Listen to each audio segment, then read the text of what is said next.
मागील वर्षीच्या पावसाळ्यामध्ये अतिवृष्टी होऊन पूर परिस्थिती निर्माण झालेल्या अहिल्यानगरच्या करंजी परिसरामध्ये यंदा मात्र उलटं चित्र बघायला मिळतंय। जुलै महिना सरत आला तरी म्हणावा तसा पाऊस झालेला नाहीये। करंजीमधील खंडोबाची वाडी आणि परिसरामधल्या शेततळ्यांनी अक्षरशः तळ गाठलाय।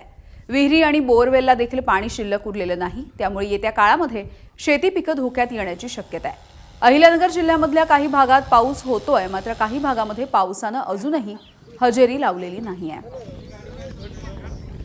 इथला आढावा घेत शेतकऱ्यांशी बातचीत केली आहे।